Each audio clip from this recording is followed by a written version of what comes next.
And joining us today in our Book Talk segment, great to welcome a man who's written a very interesting novel, kind of a follow-up to his previous one, which did very well, called Lethal Rhythm. This one is called Deadly Rhythm. We're joined today by Dr. Peter Kowey from up in Pennsylvania, and he joined us by telephone today. Doctor, thanks for joining us. How are you? Hi, Doug. How are you? I'm doing great. Good to have a chance to chat with you for a couple of minutes. Had a chance to read through the book. Now, first of all, for the audience that isn't aware, you are a cardiologist by trade, and you kind of branched out into writing these novels. This is kind of a follow-up to the previous one, which did very well. So congratulations on that. Well, thank you. I thought that I wanted to get some information out to the public about some of the inside aspects of medicine, and I thought it might be a better way to tell a story and to entertain people so that they were more likely to read it and hold on to it.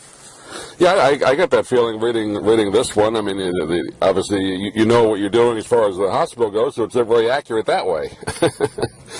You didn't have to have a consultant to check it over. I mean, you know the medical terms and all that. Yeah, I think for first-time novelists, when you're just starting out, it's always good to write about something that you're very familiar with. How did you kind of come up with this story? In this particular book, it's about a World War II veteran who dies in a nursing home of, they say, a heart arrhythmia, and then it kind of goes from there. I won't give any, I don't want to give any plot points, but I mean that's kind of where it starts, and then the story builds from there, right? Yeah, it actually, both of my books are fictionalized accounts of real malpractice cases that occurred in Pennsylvania over the last several years. This is a very famous case that.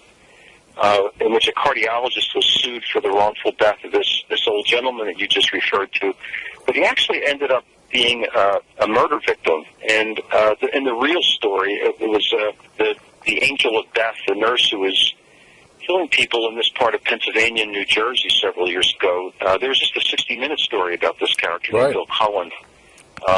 And so this book it's actually a spin-off because the cardiologist I was defending in that malpractice case was accused of wrongful death.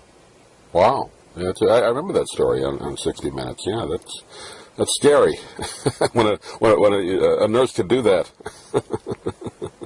Yeah, it's one of the most awful things to think about, that somebody who's actually supposed to be helping people has that ability to really hurt them.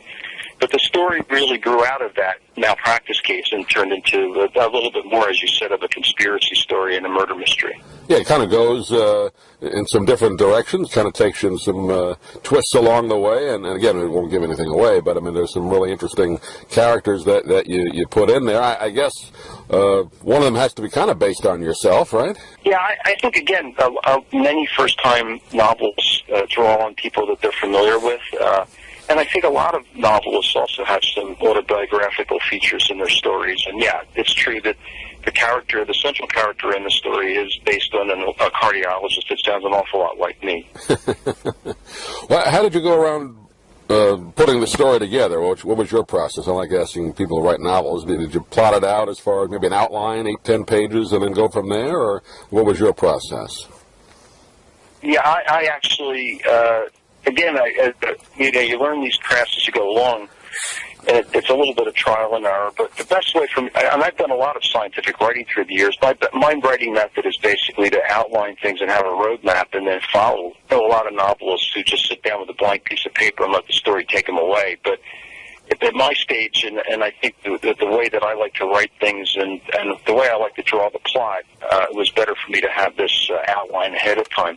I have a very busy day job, so the hardest part of the whole process was trying to carve out periods of time when I could sit down and write creatively. I enjoy it very much. It's just, as you can imagine, pretty hard to time manage. Yeah, I was going to say, I mean, you're still working as a physician, so those hours are not always 8 to 5. I mean, you have different, longer days than most people, so did you set aside or try and set aside maybe late at night or early morning or just whenever you could to write?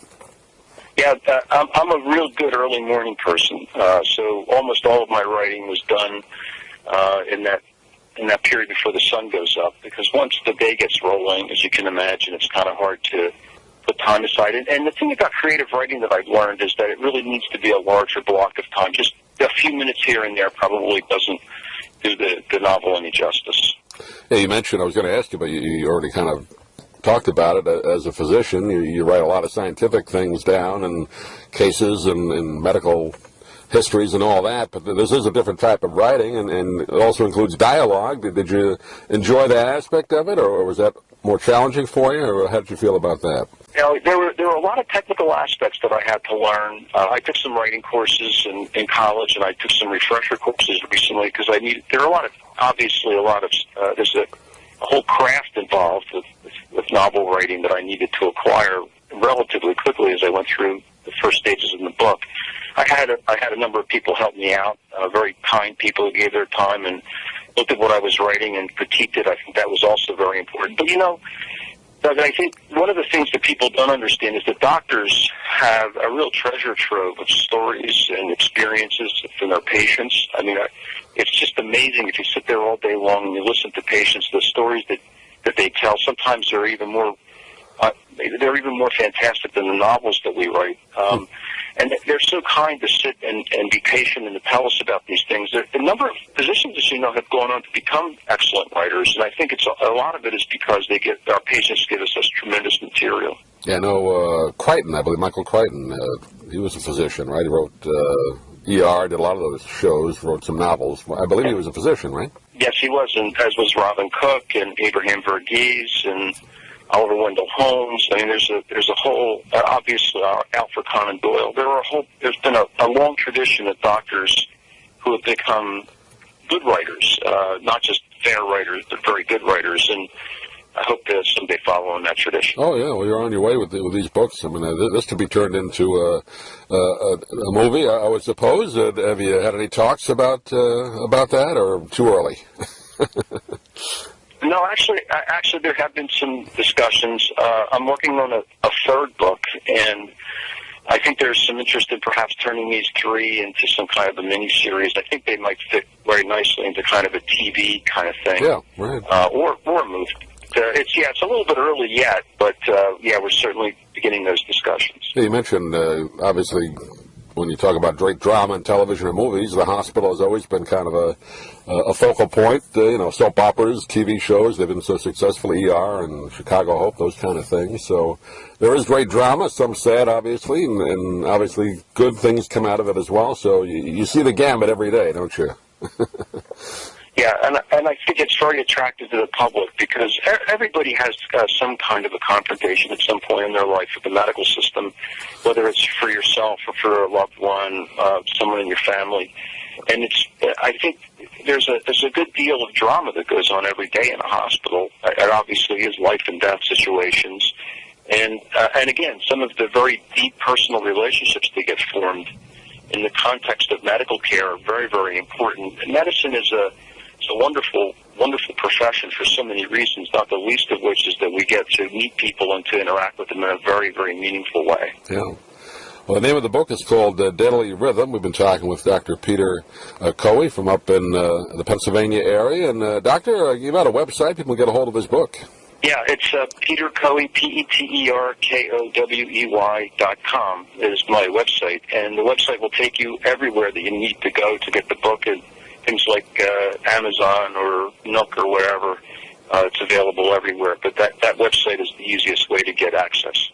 Great, and as you said, you're working on a third book, kind of in the same vein as the previous two, right? Same type of story. Yes, it's going to be another very famous medical malpractice case. This one was set in Boston, and it was around Reggie Lewis, who's a very famous Boston Celtic basketball player. Sure, yeah. His tragic death turned into a malpractice case against a very famous Boston physician, and so the third book is a fictionalized account of that case. I remember that very, very well. Covered a lot of sports, and that was a sad story. But, Doctor, when that comes out, definitely want to have you back on again to talk about it. But in the meantime, Deadly Rhythm is the current book out. And Dr. Kowey, thanks for joining us. I know you're very busy, but appreciate you taking the time today.